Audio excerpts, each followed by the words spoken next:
I do think that reminding everyone what a clown Donald Trump is actually effective. I think that authoritarian leaders, fascists throughout history, they do not like to be made fun of. They do not like to be mocked. Donald Trump does not like to be mocked. And I think we need to get back to, like, he is an extremely scary demagogue, right? That we've said a million times. You got to take him seriously and literally. We've all seen it in action for 4 years. Guy tried Did you to just do seriously and literally? Seriously and literally, yeah. We all talked about that. He's, he tried to overturn the election, incited an insurrection, all of that for sure. Second term would be fucking terrifying. But he's a clown. And I think for a lot of Americans, they don't want to be embarrassed by their president. They don't want to elect a clown as a president. They don't want to have someone who says crazy shit all the time. Even among Republican voters, the only sort of crack in the armor there is when they say, "Oh, well, I don't like his tweets, and I don't like his behavior. I wish he would," And so that is Donald Trump's weakness, and I think getting that out there more, reminding people of that more is going to be important. And I think that's slightly different than saying he's lost a step, but it does require us to make sure that people are consuming content where Trump is acting as crazy as he always has been. I think the way to think about the crazy Trump moments is to make him seem weak. Because too much of Donald Trump is running on a classic strongman strategy.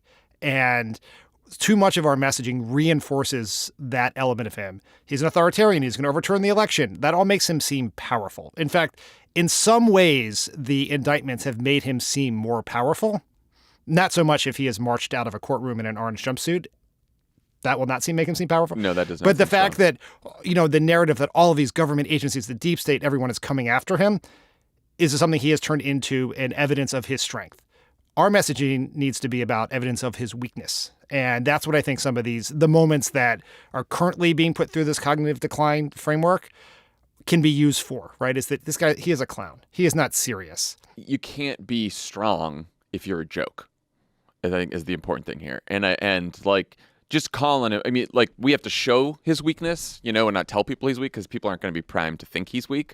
But if he's a joke, if he's mockable, if everyone's laughing at him, no one's really afraid of him. That's not scary. That's not strong. He wants us to be afraid of him. He wants to seem powerful and strong. And I do think mocking him is going to help fix that a little bit.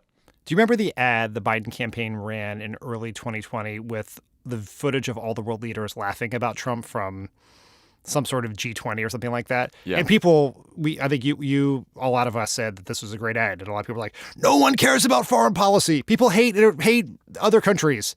It's no, the point here is he's a joke. Yeah.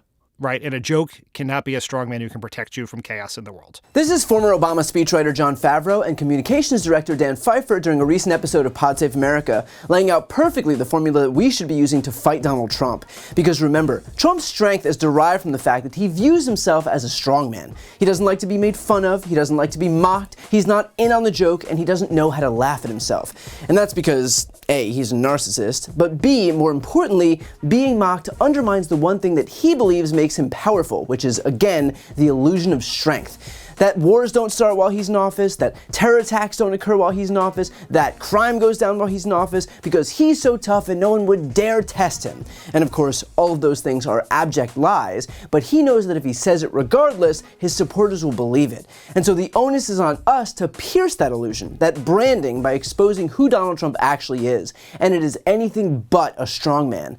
But to do that, first and foremost, we need a progressive media ecosystem that can take on the disinformation machine on the right. We need to make sure our megaphone is big enough so that we're able to counteract their dominance and reach the vast majority of Americans, which starts right here. So if you're not subscribed to Pod Save America's YouTube channel, follow the link right here on the screen to subscribe, or click the link in the post description of this video. And to that end, once we are able to reach people, we should be not shying away from fights, but picking them, to John and Dan's exact point. Putting on full display his gaffs, calling him out when he lies, exposing when his position changes, showing Americans that far from being the tough strongman that he wants to be viewed as, that in actuality, he is a bumbling, doddering, confused, weak, professional victim who cannot spell basic vocabulary words and who the whole world thinks is a joke. And don't take my word for it, here's just a small sampling of some of Trump's gaffes from just the last few weeks. They were interviewing him 2 weeks ago, and they said, what would you advise President Obama? The whole world seems to be exploding and imploding. And he said, it's very simple.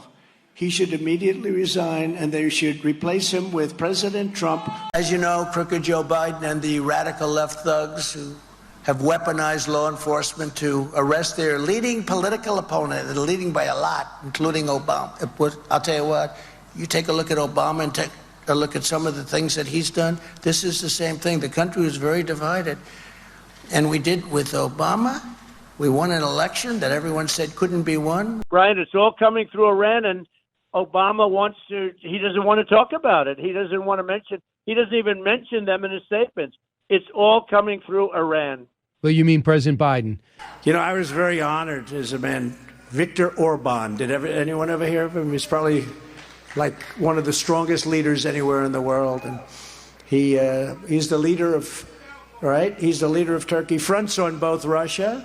And a very big hello to a place where we've done very well, Sioux Falls. Thank you very much, Sioux Falls. And thank you.